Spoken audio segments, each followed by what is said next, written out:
Ladies and gentlemen, we got it. I'm not a crook.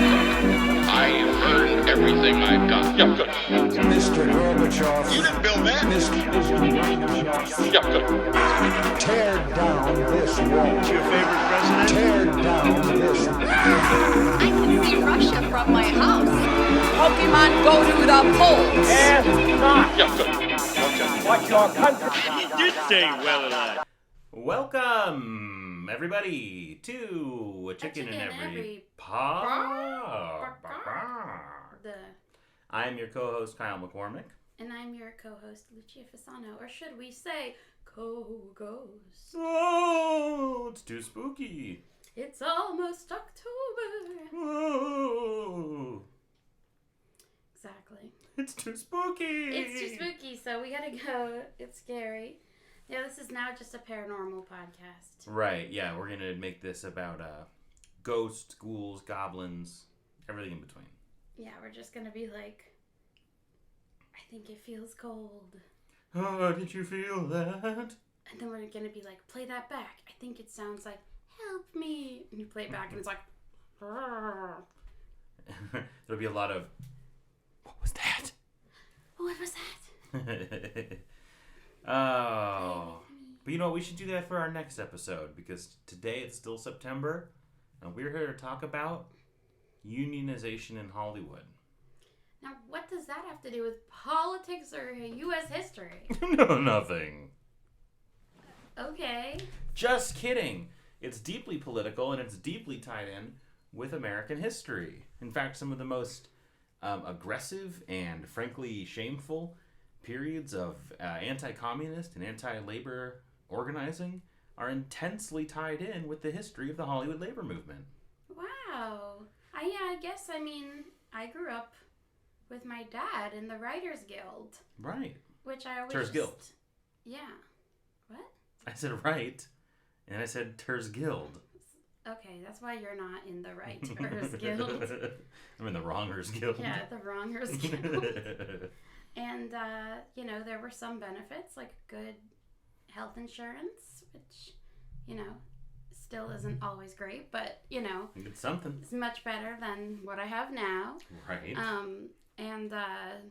It was always like, what does the Writers Guild do? Like, I'm glad we have insurance, but also they do things like stipulate how many writing credits can be on a movie or a TV show. So even Right. if you did write for a TV show or movie, they can be like, only 2 this time, sorry. Or, whatever. But they're supposed to advocate on your behalf. Right. It's just not always the case. Sure. Yeah. So I did grow up with that, and now I'm in SAG, the Screen Actors Guild. SAG-AFTRA. Under Yes. the leadership of President Fran Drescher. Yeah. Yes, my president. So...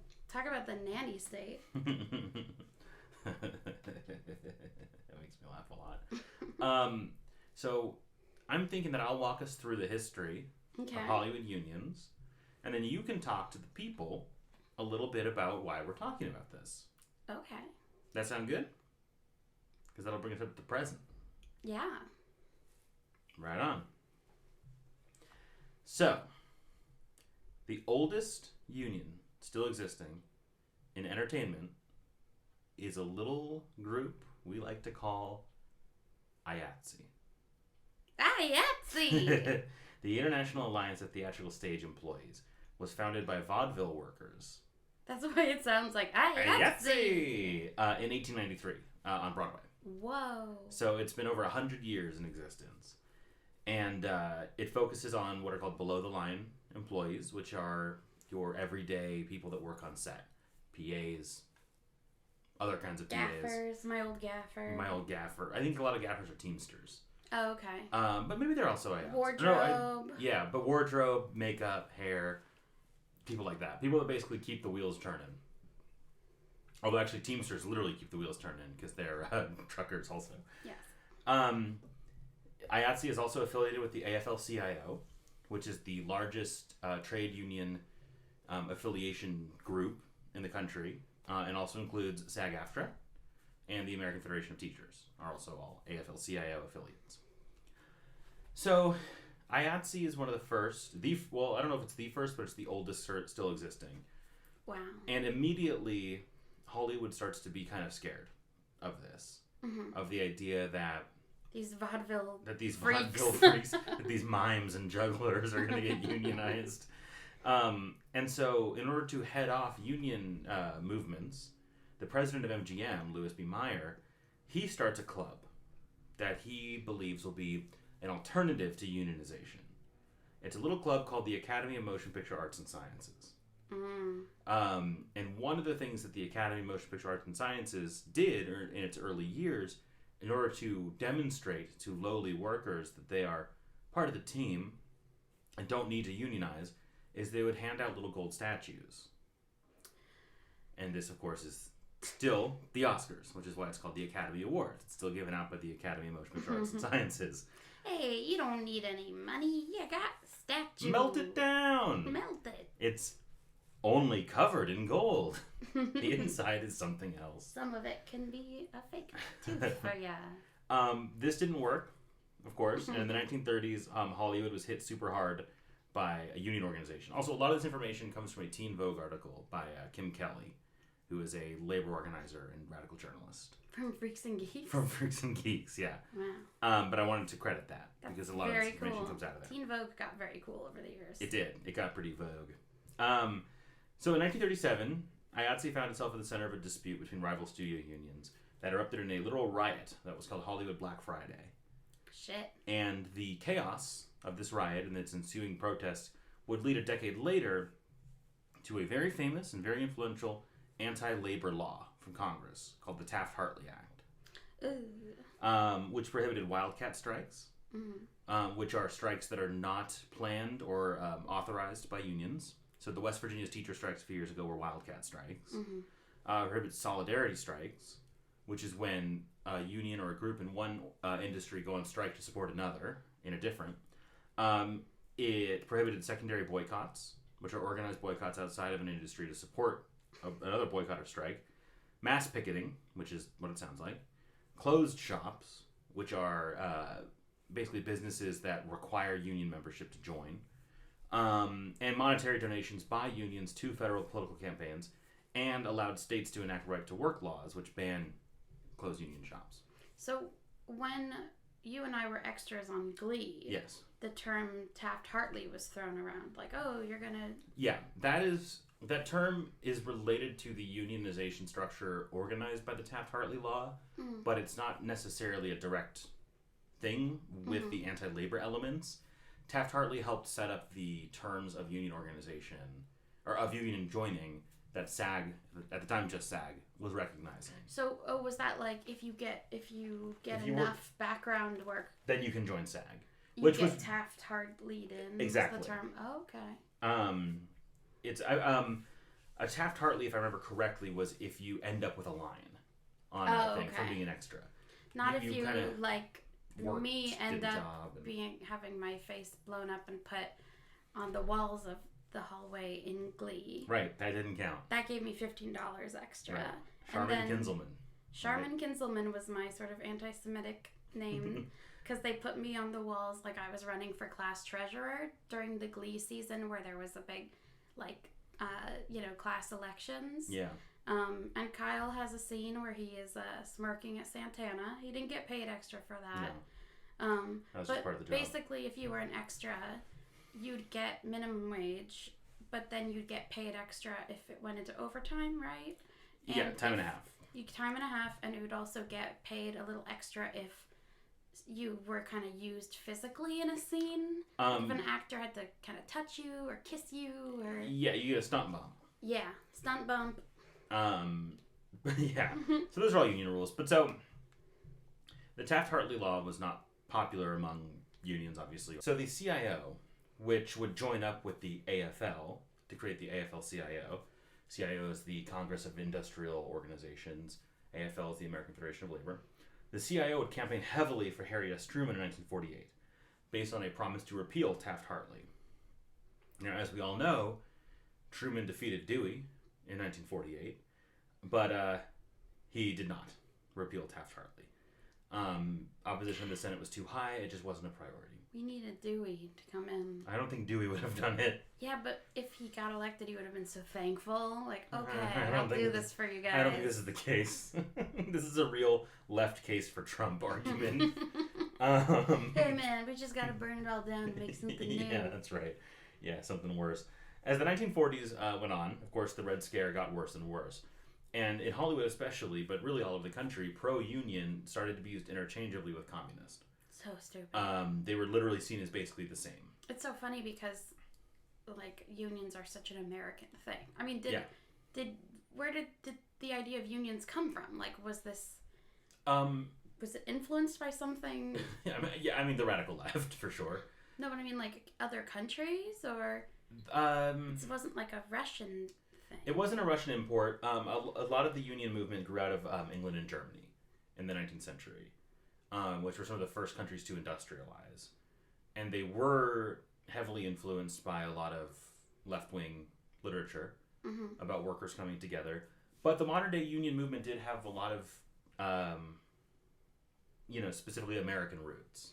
Yeah, it's so clever how they're like, actually, unions, it's a communist Actually, thing. that's communism's. And, they weren't helped by the fact that communist parties in Europe were staunchly pro-union and did organize with unions, right? And the truth is, they did have communists in Hollywood. We're going to talk about some of them. But they weren't bad, is the point. It's not against the law to be a communist, which we'll talk about, actually. So, one of the biggest leaders of Hollywood anti-communism was Walt Disney, Thanks, Disney. who was the vice president of the Motion Picture Alliance for the Preservation of American Ideals, which was one of the first organizations dedicated to red hunting. They would hunt reds. Oh, the Hunt for Red October. Yeah, that is about communists, Hunt for Red October. But even more important, but influenced by Walt Disney, was William R. Wilkinson, who was the founder of a little rag called the Hollywood Reporter, which he would use to publish columns calling out supposed communists by name, which is what led directly to the House Un-American Activities Committee investigation into Hollywood. Whack. Whack! Whack. It made it really whack 'em over the head. Whack-a-communist. Whack-a-mole. Whack-a-red. Whack-a-red would be a cutesy name for something like this. That's what Al Pacino says. Whack! So the House Un-American Activities Committee had existed previous to this for a few years and was disbanded a few years after. And it was basically an investigative committee to look into un-American activities. So Whack subpoenaed 41 screenwriters, producers, and directors in 1947 over suspected communist ties. 10 of them, all of them who were current or former members of the Communist Party, refused to testify before the committee on First Amendment grounds, since they argued, correctly, that it is not then and was not now and has never been a crime to be a member of the Communist Party of the United States. They are fully protected by freedom of speech, freedom of peaceable assembly, freedom of the press to publish left-wing newspapers. They were all saying, Vafangul, we're not going to come and talk in front. Well, actually, they did come, but they just said, like, no, we're not going to talk. We have no reason to. Whack got the last laugh, which is that they were all charged and convicted with contempt of court for not playing along. They all received fines and year-long prison sentences, and these would be called the Hollywood 10. I have here the names of the Hollywood 10. Okay. That we'll go through briefly, and then we'll go into the blacklist at large. But this was the kickoff of the Hollywood Blacklist, which of course was a period of time where anyone suspected of working with communists or being a communist was out of the industry. If you've seen any classic film, you can sort of see, different eras of early classic film. Sometimes you'll watch something and you'll be like, wow, that's very overtly gay, or wow, that's very overtly sexual. And it's like, oh, that was before, the Hays Code, and before movies could, before people could sleep in the same bed. And then and you could show some people that are nearly shirtless. And then after the Hays Code, movies had to be way more censored, and people sleeping in separate beds, and all of that stuff. And you can also see movies that sort of have communist themes. Yeah. And a lot of them are very patriotic movies, very pro-American seeming movies, but the themes, you know, they do echo a lot of the socialist values that the government wanted to squash. Yeah. And so basically, you know, if you were a writer at that time and, you know, they could project, like, that seems pretty communist, that character, like, had a happy ending, or that seems very communist, that the rich guy was the bad guy. So, Yeah. like, And the Hays Code was only 14 years before this. yeah. So, like, these were kind of a 1-2 punch of reactionary. Censorship, reactionary, just altering how movies were allowed to be made and who was allowed to make them. Yeah. So, these Hollywood 10, they were all communists. Mm-hmm. But, as we're going to see, many of them were good in addition to that. And because of that. And were very talented and very unjustly, obviously unjustly, had their careers destroyed. In some cases, lives. And a lot of these people made really famous movies. Right. And what's also interesting about geese, hold for geese. What's also interesting about the Hollywood 10 ties into our time on Glee, because we are actually friends with 2 descendants of the Hollywood 10. Right, we are. One of them I went to high school with, Mm-hmm. and the other we met as another extra on Glee. Right. And now she's a writer herself Mm-hmm. and a script supervisor and works on sets. I wonder how much of that had geese honking over it. It's fine. People can live with the geese. No, they can't. They're so aggressive. But yeah, so through Glee, we met a descendant from the Hollywood 10, Mm-hmm. and we also through my high school did. So it just shows what a small place Los Angeles is. That Yeah. we independently made friends with 2 people descended from the Hollywood 10 who turned out that both their grandfathers were partners. That's right. In fact, both of their grandfathers were among the 3 founders of the Writers Guild. So, I'll call them out when we get to them. The first one, this I believe is alphabetical, is Alva Bessie. Alva Bessie was from New York, as many of these people were, and he actually served in the Spanish Civil War. There was a lot of people from all over the world that went to the Spanish Civil War to fight for the Republicans, which was the left wing of the Spanish Civil War, against Francisco Franco's fascists. The Republicans were organized into brigades. There was the International Brigade, which he was part of, specifically the Abraham Lincoln Brigade, which was the name for mostly English-speaking volunteers. I believe the Abraham Lincoln Brigade was also the brigade that Hemingway was a journalist for during the Spanish Civil War, and it may have been the one Orwell was as well, but that could have been a different one. Is there anything sort of similar to that now? Like sort of what, what Brace Belden Yeah, I would did? say it is similar to the left-wing activists, including TrueAnon co-host Brace Belden, who were fighting for the YPG in Syria. So like an American that's like, this is fucked up that this is happening over there. I'm going to go gonna literally go help. lend my body to go help. And in that case, and actually very similarly to the Abraham Lincoln Brigade, it was left-wing guerrilla armies fighting basically a fascist threat. ISIS in Syria and Francisco Franco's fascists in Spain, who, of course, won the Spanish Civil War. Franco won. Boo. Bessie, before the blacklisting, Alva Bessie was also nominated for an Academy Award for Best Original Story for a patriotic picture called Objective Burma. So he was blacklisted and never came back to Hollywood. He would just write novels for the rest of his life. Wow. Next we have Herbert Biberman. Biberman! He's the beeper salesman. Yeah, he actually, interestingly, one of his most famous works that he directed was after he was blacklisted. He directed a movie called Salt of the Earth that was produced by, written by, directed by, and starring all people that have been blacklisted. Ooh. And it is a drama about it's a drama about the Grant County miners' strike. So it's like a drama about striking workers that was entirely made by blacklisted artists. And it's actually in the National Film Registry. So you can go watch it. Yeah, it's been For preserved free. by the Library of Congress. Yep. So Amazing.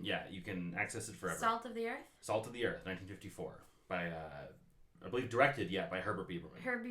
Herbie Bieber. Herbie Bieber. His other films I'm not terribly familiar with. Just a lot of sort of classic 30s films. King of Chinatown, When Tomorrow Comes, Action in Arabia, The Master Race, which probably is Not a great title. not a great title. But could have been about something else. Right. And also, interestingly, there is a film that came out in 2000 called One of the Hollywood 10 about Bieberman and the making the salt of the earth and the blacklisting, all from his point of view, starring Jeff Goldblum as him. Oh. And also, in 1950, he was stripped of his Directors Guild membership, and it was restored in 1997. Of course, he had at that point been dead for 26 years, but he did get it restored. Then we have the ancestor of one of our friends, Lester Cole, who was the co-founder, like I said, of the Writers Guild of America. Wrote more than 40 screenplays that were made into pictures. This one fun thing with Lester Cole is in 1978, he called into a radio talk show in which ex-communist Bud Schulberg was a guest. Schulberg had spoken before HUAC and named names. And he said to him, "Aren't you the canary who sang before the Un-American Committee? Aren't you that canary? Or are you another bird, a pigeon, the stool kind? Just sing, canary, sing, you bastard." And then he was thrown off the air. I love that. I want to talk to people like that. You should. Aren't you that damn canary? That stool pigeon. Fun fact, my grandma was a detective, and she was introduced to her second husband, my grandpa Pat, a firefighter, through her stool pigeon. Right. What was his name? Mommy? What was Nana's stool pigeon named? Thank you. All right, we're going back to recording. Her stool pigeon was named Joey Sinkyu, and he introduced my grandma to my to her husband. It was just like going to him to get info. I think he was like a used car salesman or something, so he knew all about like crime, and so he was also like he was like, "You're single, you should marry this guy," and he like I think like officiated their wedding or something. So that's the world of New York. Stool pigeons leading to love. Also, according to Ronald Radosh, emeritus professor of history at CUNY, wrote that Lester Cole remained a hardcore communist until his death in 1985. That's badass. So our friend is Layla Cole Gajewski. Chisewski. Chisewski. She's Polish. Now Wolf, actually. She's married. Oh. And she's a great writer. And director. Yeah. Next we have Edward Dmytryk. Now, Edward Dmytryk is most well known for having directed in 1954 the Best Picture nominee, The Caine Mutiny. Now, you'll notice that 1954 is shortly after 1947, which is the year we're talking about. So what happened there? What? Well, the answer is Edward Dmytryk went back to HUAC and named names anyway. Boo! So fuck him. Okay, yeah. Moving on. You canary in the stool mine? You're a different kind of bird. A pigeon. The stool kind. It's like a Norm Macdonald joke. I know, it really is. R.I.P. R.I.P. And next we have Ring Lardner Jr. Ringgold Lardner. You can't make it up, people. Folks, you can't make this stuff up. Ring Lardner actually is one of the 2 Hollywood 10 members who is credited with destroying the blacklist, ending the entire blacklist. Okay. Because him and a later person we're going to talk about, a much more famous person named Dalton Trumbo, both received key credits that would break the blacklist, basically. Because all these guys were mostly still writing. They were just doing it under pseudonyms or using other writers as fronts. In fact, in Dalton Trumbo's case, one of the a big thing with him is that he won an Oscar. A front won an Oscar for him, basically, and he finally had his Oscar returned to him shortly before his death, like properly credited to him. I think there was. We don't have to necessarily keep this in, but I think my dad's friend who did River's Edge. Tim Hunter. I think his dad had something similar happen. Oh, interesting. Can you pause, or let me look at it? Yeah, just look it up. I know his dad was credited and then uncredited or something. Okay. He fronted Dalton Trumbo. Oh, there it is.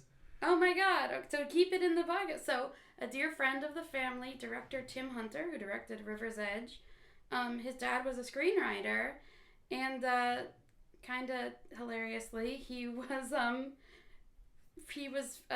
one whose name was used to front Dalton Trumbo.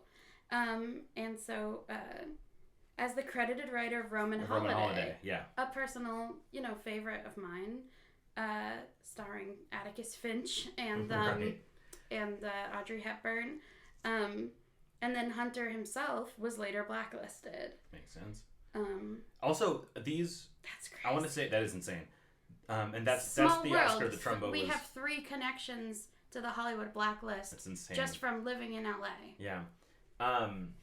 These front writers that the blacklisted writers would use, I want to clarify, were not seen as like scabs or anything. Mm-hmm. Like the front writers were all people that the blacklisted writers saw as doing them a tremendous service, an incredible service that they felt indebted to like their entire lives because it allowed them to keep working. Yeah. Also, family friend Tim Hunter, it says, refused to hand over his father's Oscar. So they made another one. They made another one. I mean, that's fair. Yeah, I mean, he won the Hunter won Oscar. it, yeah. Don't fucking hand it over. So speaking of winning Oscars, Oh my god, did I win an Oscar? yeah, you won an Oscar I'd like to think. for best co-host of a podcast. Ring Lardner Jr. in 1942 won an Oscar for Woman of the Year for best original screenplay, and this was 5 years before the Blacklist. So he gets blacklisted. Blacklist, So the show. before the Blacklist premiered, yeah. He was a supporter of the Spanish Civil War. His brother actually served alongside Alva Bessie in the Abraham Lincoln Brigade and died in service to the Spanish Civil War. These are, as the podcast likes to call them, some real ones. Yeah. R.I.P. to a bunch of real ones for sure. He was one of the highest paid screenwriters in Hollywood in 1947. A whole dollar. Yeah, he had a contract with 20th Century Fox for the equivalent today of about $23,000 a week. Jesus Christ. And very shortly after that is when he was dragged in front of HUAC and blacklisted. Like months after he signed that contract. So he was out of the game, and he wrote a novel, and actually worked with Ian McCullen Hunter after Hunter had been blacklisted to write episodes of Robin Hood, Sir Lancelot, the Buccaneers, all under under pseudonyms, basically. And then, actually, interestingly, he was prohibited from traveling abroad by the U.S. until the Supreme Court found that the Passport Bureau couldn't restrict travel for political reasons.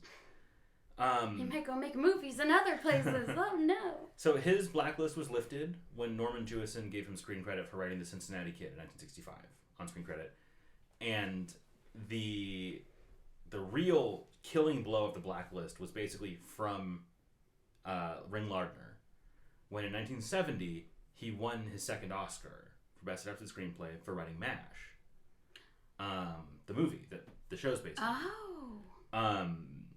The great. They're I like, believe we it's, can't be mad. I believe it's Robert Altman, the great Robert Altman film. Donald Sutherland, I believe, is in the Alan Alda role. And that was basically the death blow of the blacklist, was winning an Oscar. We can't be mad Openly. at you. Yeah, You it's made like, MASH. MASH is pretty great. Also, there's a couple references to Ring Lardner in both The West Wing and Studio 60 on the Sunset Strip. So I guess Aaron Sorkin, friend of the pod, must have been a friend. And that brings us to John Howard Lawson, the, I believe, great-grandfather of your friend. Mm-hmm. Yeah, of both our friends. Right, both of our friends. Adrian Lawson Carcione. Mhm. It's cool that both Adrian and Layla both have the middle names. Yeah, that is really cool. Layla Cole and Adrian Lawson. So John Howard Lawson was the first president of the Writers Guild West. First president. Yeah. And one of his most famous works is that under a pseudonym, he wrote the screenplay for the Cry of the Beloved Country adaptation about apartheid South Africa in 1951. He moved to Europe. So Lawson served in World War One, and he after that he stayed in Europe for a little while. He got married in Paris, and he worked in Rome, and then he moved back to Hollywood, where he mostly wrote plays and wrote for the Communist Party's official newspaper, The Daily Worker. Yes. What a great title. I know. Be a good podcast title. I would. And not only was he blacklisted, but also when Edward Dmytryk became a stool pigeon, he said that Lawson, among others, had pressured him to put communist propaganda in his films. He put communist propaganda in my mailbox. He made me do a communism. I didn't want to, I swear. This bully. He bullied me. And then after he was blacklisted, he moved to Mexico, where he continued to write. So wasn't he partners with Cole? I don't know if they were specifically writing partners, but they were partners in founding the Writers Guild. That's crazy. Along with Samuel Ornitz, who is not the next person we're talking about really soon. The next person is Albert Maltz. Get yourself a nice maltz. Yeah, all these names are very... Chocolate maltz. I don't remember what the deal is with maltz. Oh, Albert Maltz wrote The Naked City, which is a great noir film directed by Jules Dassin. Who's in that? The Naked City is starring nobody famous: Barry Fitzgerald, Howard Duff, Dorothy Hart, Don Taylor. It's mostly famous because it's a Jules Dassin movie, who himself was blacklisted, and whose son, Joe Dassin, sang Les Champs-Élysées. A very famous movie that Albert Maltz wrote that he was originally uncredited for was Broken Arrow. Oh, wow. The great James Stewart Western. And Maltz is also a composite character in the film Trumbo, played by Louis C.K. Oh, God. So Samuel Ornitz, who co-founded the Writers Guild alongside Cole and Lawson, he died a little younger than the rest, but he did write some important films, including... wait, is this the same movie? Oh, wait, never mind. I thought it was a different movie with the same title. You're like, oh my God, he wrote Shrek? Oh, that was 1934 Shrek. Oh, it's a different Shrek. So Ornitz didn't have the same lengthy career as the rest. He died in the 1950s. So, and then we have Adrian Scott, who also doesn't have the most illustrious career compared to the others. He also died relatively young. He was in his 60s. So he didn't have the lengthy post-Blacklist career that many others did. But he did write Crossfire, which is a Robert Mitchum noir that was directed by Edward Dmytryk. Apparently it's about anti-Semitism. Hate is like a loaded gun. Yeah, I think my mom just watched it. Hate is like a loaded gun. That's awesome. And so that brings us to arguably the most famous of the Hollywood 10, Dalton Trumbo. Also known as Dumbo. Yeah, that's what they called him. Famously, the only role that Bryan Cranston's been nominated for an Oscar for, playing Dalton Trumbo. I was like, Dumbo? In the film In the Trumbo. Tim Burton? Yeah, Bryan Cranston was Dumbo. Confused. Oscar nominated. So, as an uncredited writer, Trumbo would win 2 Academy Awards. As we talked about, Roman Holiday, for Ian McClellan Hunter was the credited writer. And he also wrote The Brave One, which he wrote under a pseudonym. So brave of him. Pseudonym was Robert Rich, and he won that. So Trumbo is an incredibly prolific writer. He's written lots of famous movies, including ones we mentioned. And it was his hiring in 1959 and crediting for the film Spartacus that basically presaged the end of the Blacklist, which can largely be credited to the star of Spartacus, Kirk Douglas, who absolutely insisted that Trumbo be credited. And he was also instrumental in crediting a couple other of the writers during the 60s. And he would say, like, later on, he said something to the effect of, you know, what these people went through was totally unfair. They weren't trying to overthrow their government. They have the right to their beliefs. I don't necessarily agree with them. You know, Kirk Douglas is a pretty traditional Hollywood liberal.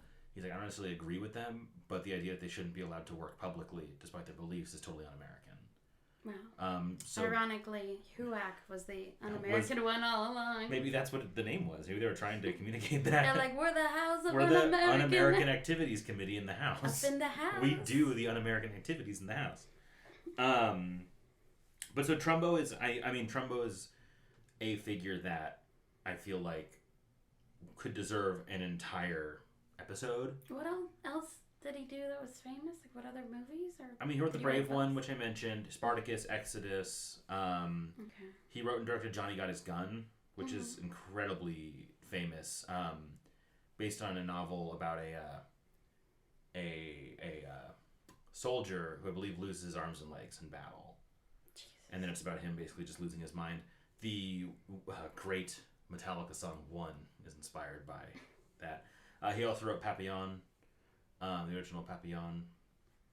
He's written stuff since the 30s to the 70s, basically. Wow.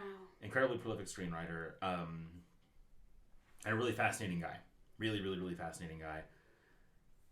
And like I said, his crediting for Spartacus and Ring Lardner's credit for MASH and his Oscar win basically together helped end the Blacklist, which was the Blacklist larger. So we talked a lot about the Hollywood 10, but the Blacklist affected tons and tons of people. Yeah, basically it seems like similarly to other fascist things, it's targeting Jews, it's targeting gays, it's targeting I was going to say there was ethnics in Hollywood, which were like Hollywood was made of gays and Jews, ethnics. Especially Jews and people of color. And there was a separate lavender scare about mostly gay men in Hollywood as well as in politics that was going on at the same time as the Red Scare. And it's so sick because it's like, this is, like, that's what it is. That's what Hollywood is. Yeah. Orson Welles was targeted during the Blacklist. Charlie Chaplin was famously denied entry into the United States. Yeah, he wasn't able to come back.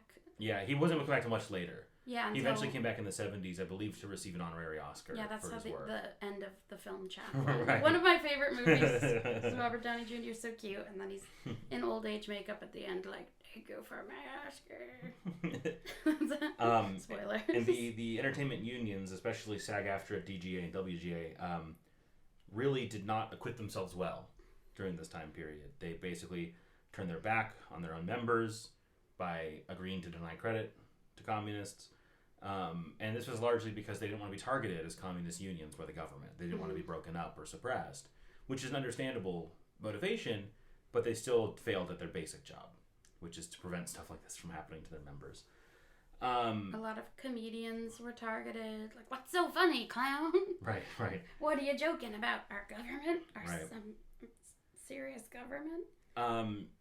But since then, the Hollywood unions have tried to make up somewhat for it, including helping to arrange Dalton Trumbo to finally receive his Oscar, restoring credit to blacklisted screenwriters, formally apologizing, and generally trying to be more committed to fighting for current social things, which brings us to the impetus for discussing this at all, which is the potentially pending strike by IATSE.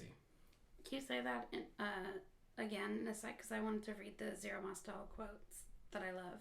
So do you want to read that and then I'll say what I said again? Mm-hmm. Okay, go ahead.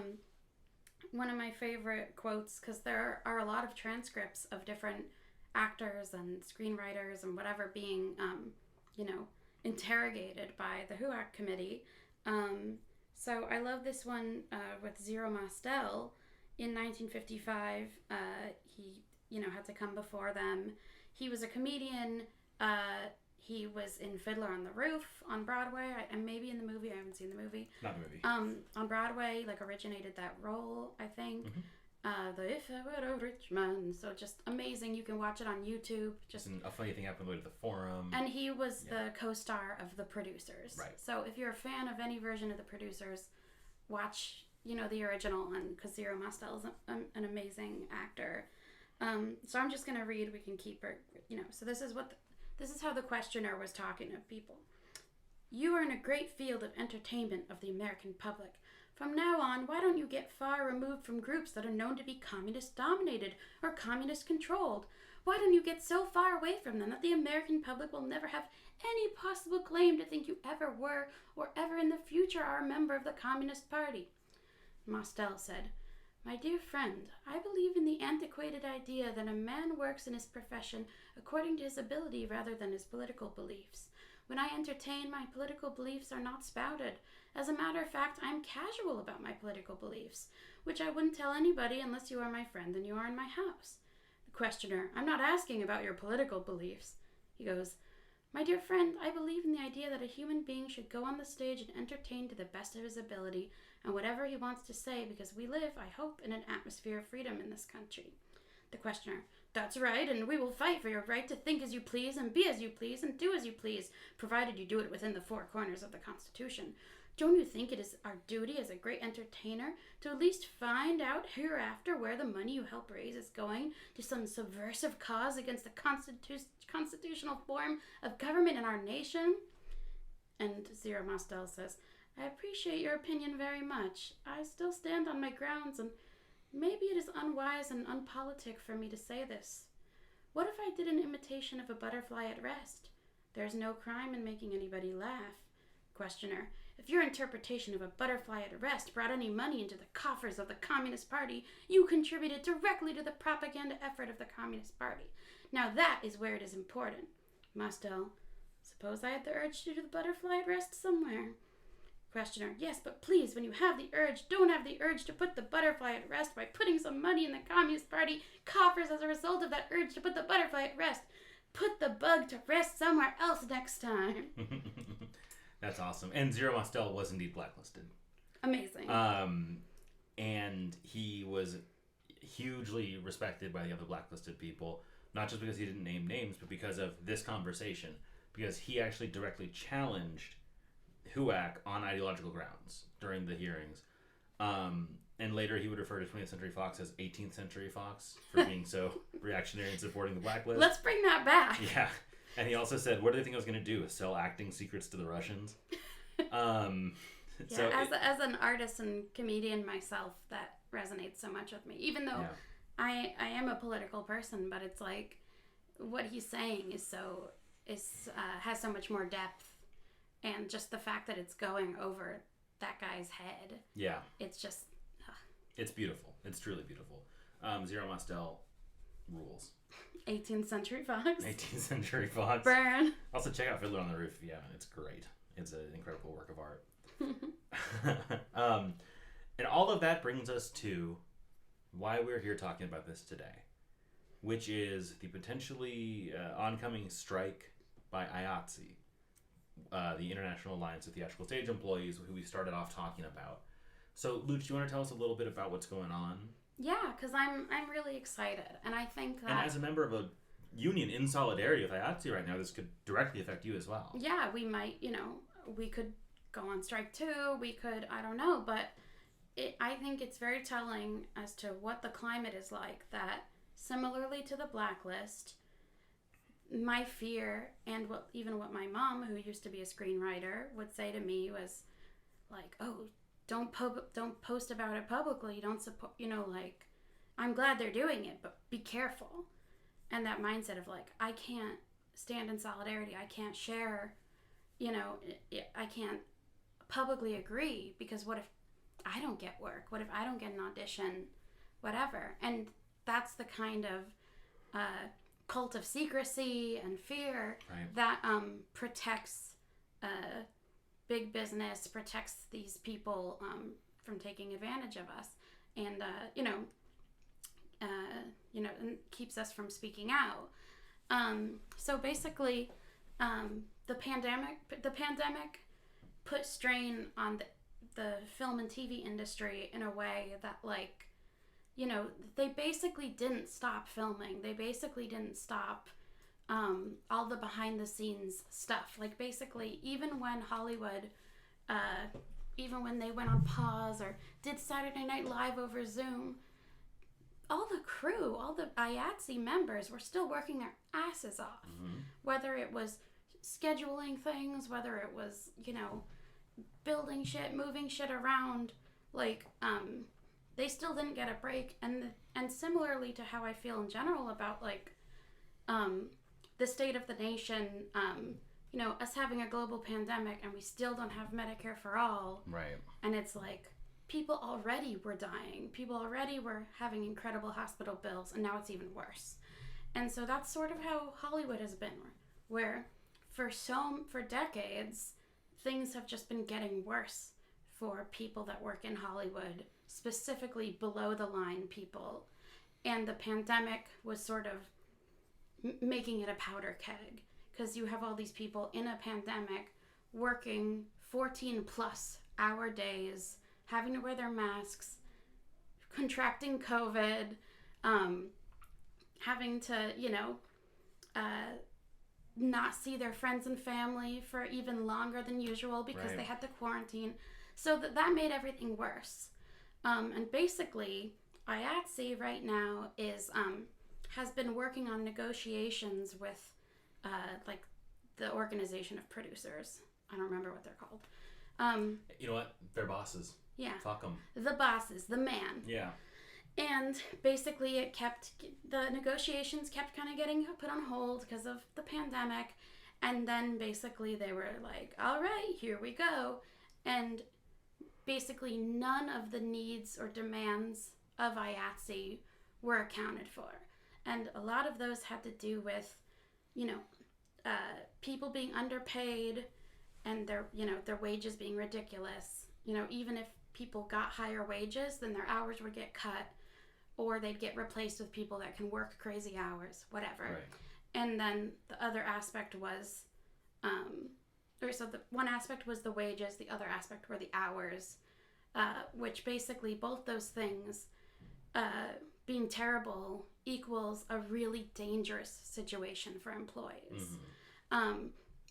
And so basically, I think the fact that a lot of these employees now are Gen X and Xennials, Yeah. and some are even Zoomers, basically members of IATSE and non-members have taken to social media to really push and fight for IATSE to vote yes to strike. Right.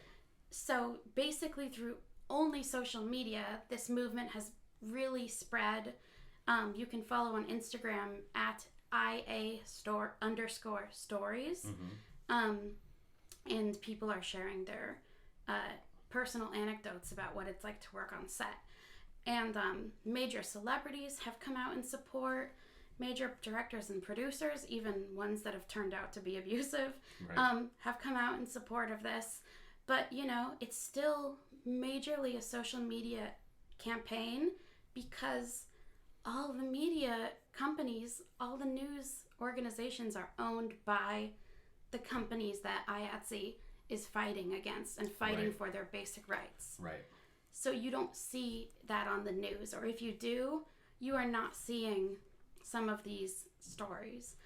So I'm really glad that they're doing this because, growing up in the industry, growing up with a father that had disabilities, Mm-hmm. who had to hide them because of, his fear of being blacklisted, being fired, because you could just be replaced with a better model. Yeah.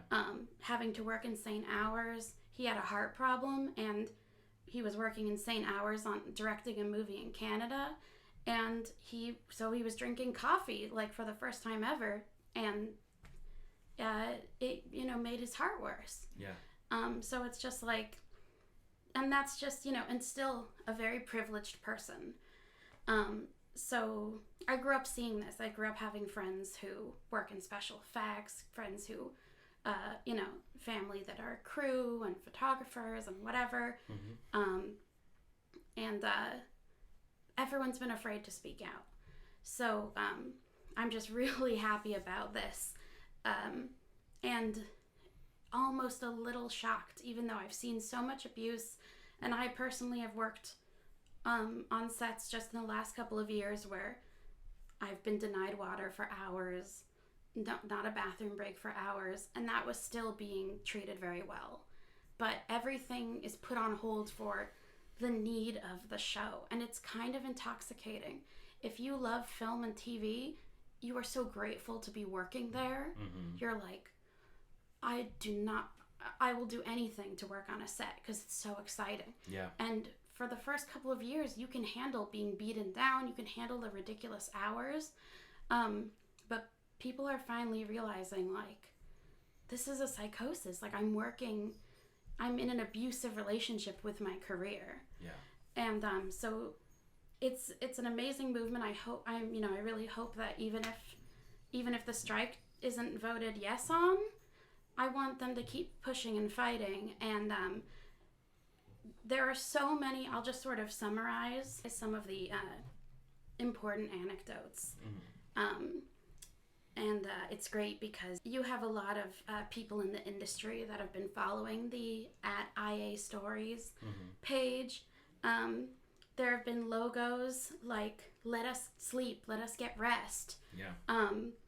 Let us eat, let us use the bathroom, and their image is the IATSE logo with a bloodshot eyeball, and it's like gnarly. And I just saw The Rock posted like, "Whoa, had so much fun! What a great shoot! 14 hours, man! But all the crew was awesome! Yahoo!"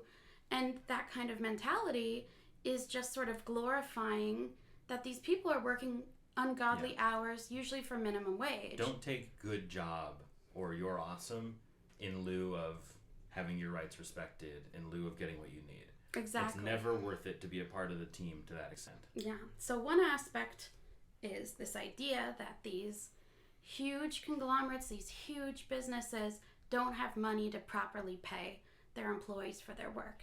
It's just a lie. What's great about these anecdotes is all of these people, and a lot of the people that write in are very high up the food chain. Right. And then you also have a lot of people that are PAs, that are maybe unpaid, a lot of that. And they all basically say, the money's there. The money is there that after wrapping a production where everyone was underpaid except for the main stars and whatever, they had money to put thousands and thousands of dollars into correcting it in post-production to edit out wrinkles and blemishes on the lead actor's face. $100,000 to license a song. $100,000 to license a song was one of them. Like I worked, and these are big companies like Netflix, like 18th Century Fox. These are TV shows we watch and love. And I've been excited about this happening and coming, and it kind of also overlaps with how we are finally discussing disability. Because we're like, oh, you could work from home all along? You could get a doctor's appointment on the phone? Even though disabled people were forced to take the bus or miss their doctor's appointments, we've just been denying this to people and chronically ill people.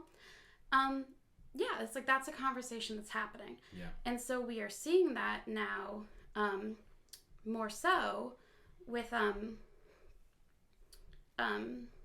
is it Allison Stoner? Yeah. Allison Stoner, talk about small world. She actually went to middle school with my brother, and my brother was the childhood actress Allison Stoner's reading buddy. And I remember as a kid, I was kind of jealous of her. I was like, oh, she's in all these movies and TV shows, and she's so cool. Her life must be great. A couple of, earlier this year, she made a video on her Instagram about how abusive the film and TV industry was to her.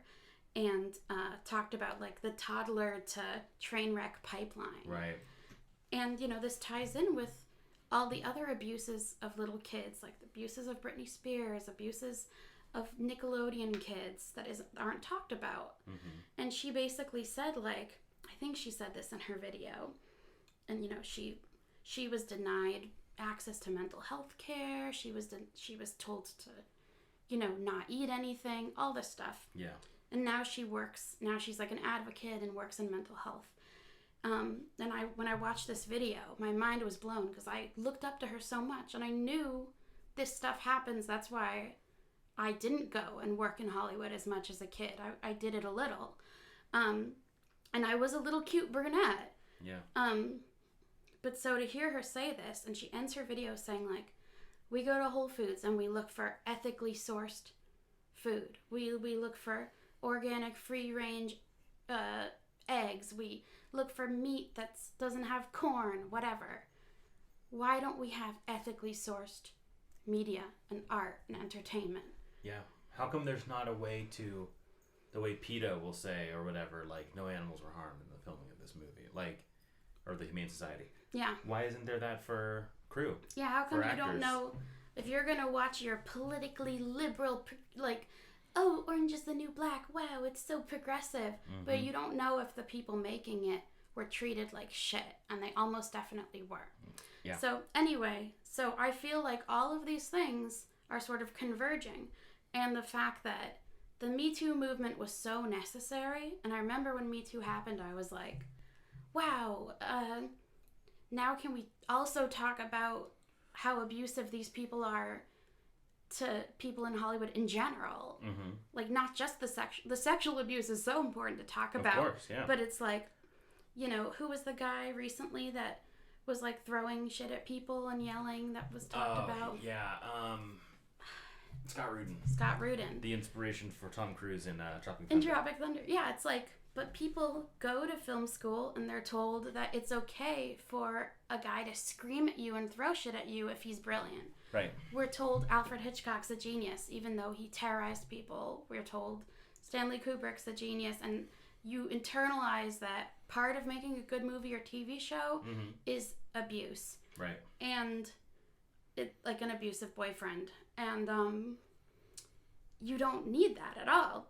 It would be amazing to know, like, this movie was free range, or this movie, these people got to go on bathroom breaks.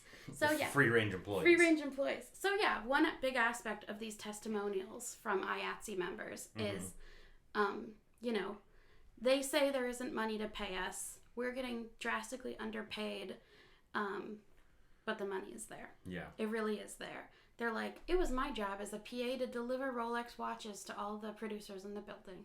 It was my job, or, you know, or we were denied anywhere to stay when we were on location in some dangerous spot. But we had $100,000 to license Call Me Maybe or something, you know. Another aspect is not just the underpaying, but getting away with mistreatment of employees by being like, we'll pay you, it's fine. And that is almost just as sinister. Another thing is being like, oh, we're going to take advantage of you, but don't worry, you're going to get more of a paycheck. And that's kind of good for people that are getting underpaid because they're and living in an expensive place like LA or wherever else things are shot. They go, oh man, I'm exhausted. I don't know if I can drive home tonight, but at least I'm going to get paid more later so I can actually pay my rent. Right. And the way they're able to do this is something like, is stuff like meal penalties, which is, we're not going to break the whole, everything is going the way, like, we need to shoot this right now, so no lunch for anybody, no bathroom breaks for anybody, like, we have to keep shooting. So instead of having a meal now because we denied you, we'll call it a meal penalty and we'll pay you for that, and like later you can break. Right. So you have people working like 18-hour shifts with 1 hour break. It just makes no sense. Right. So there's a lot of stories about that, which involve, you know, producers and directors planning way beforehand and being told from on high, hey, keep shooting for hours and hours, just meal penalty it later. A meal penalty is supposed to exist as an extenuating circumstance. It's not supposed to be used every single time. Exactly. It's not supposed to be routine. It was used on the shoots that I've done, I think almost every one. It was like, oh, we can't break now. And it's like, why can't you break now? Yeah. Why can't you pay people to work a couple days longer, but a regular schedule? Yeah. Whatever. How important are your shows? So there are stories about that, and it just sucks. It's not fair. But then it becomes deadly. You have people that are anxious. You have people with, you know, dropping dead on sets of Netflix shows recently. And it's not in the news because, one, people are afraid to speak up because they'll lose their job. And two, because these companies own the media. Right. So, so we here, as a podcast, formally support what IATSE is doing. Luch does through her union affiliations as well.